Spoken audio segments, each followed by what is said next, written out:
Hey guys, I'm Brandon. I'm one of the co-founders of Riot. And today I'm gonna talk a little bit about world building. Some of you guys have had some questions about kind of how we think about our world building at Riot. And I just wanna walk you through that process and also how world building has evolved over the years. So League was always the priority in the early days, like the game itself, the moment-to-moment gameplay loop, the characters, what they felt like in the context of the game. And the game was gonna be multiplayer only. So we wanted to make sure that the champion pool and the IP could facilitate as diverse a cast of characters as possible that could all bring unique fantasies to the experience. The challenge with having such a diverse cast of characters is that ultimately, to imagine them in the same world, it becomes hard.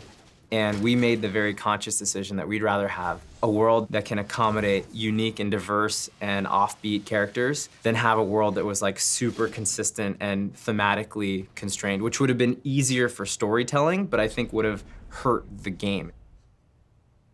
I mean, I think there was a moment where we started to just not be in love with our own storytelling. Early on, we kind of felt like we needed a premise for the world that explained who the characters were and why they were there.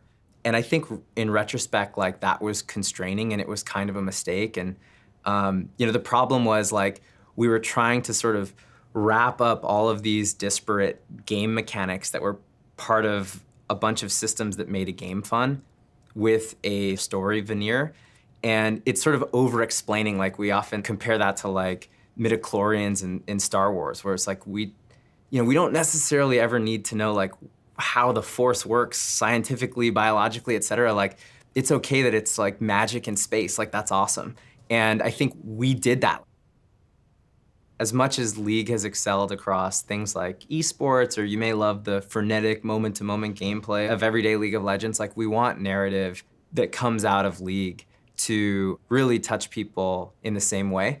And we don't think we're there yet. So we're making a lot of investments internally to kind of build some of these muscles so that in the coming years, like there's gonna be a lot of content that is story first. And it might not even be in the game, it's gonna be around the game where we're hoping to really capture people's imagination and kind of deliver on the promise of some of the bold characters that we've all grown to love in League of Legends.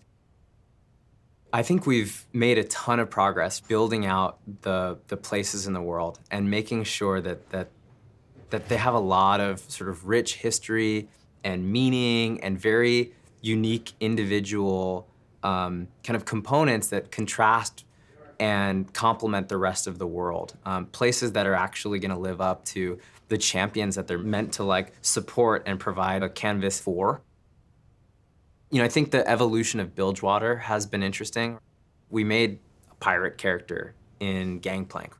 We wanted an ADC that was really emphasizing gunplay, and we dropped Misfortune into the game, and we were really attached to. We loved the name Misfortune, but they were sort of like two, to be honest, like tropey pirate characters. And over time, we really wanted to understand this Bilgewater place. Like, what was it gonna be? We wanted something different and something evolved. And so we spent a lot of time building up this place that was gonna be this laissez-faire, black market kind of trade hub with this mix of like transient inhabitants from all over the world and locals with some really interesting sort of backgrounds and stories.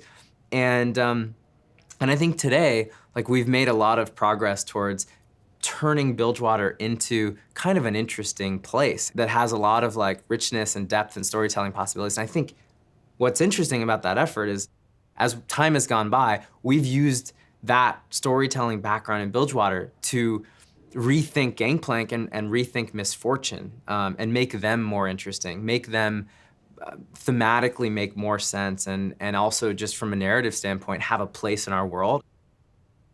I think we need to now start to surface a lot of the work that's been done, to define the various places in the world and to really build out our characters. And so, we need to be developing kind of story-first pieces, comic books, some sort of short cinematic narrative-oriented pieces, some novellas, maybe even some full-length novels that can now share the world with all of you guys, and where you guys can kind of weigh in on like what's resonating and what do you love and what do you want next. And some of you guys like will occasionally react to like a CG trailer that we do and be like, okay, Riot, like, well, this is cool. Where's the movie, right?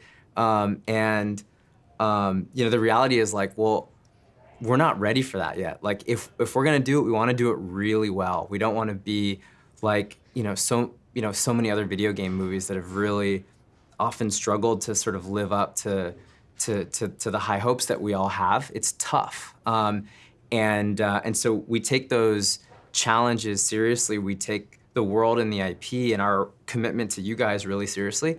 And what that means is like we're taking our time.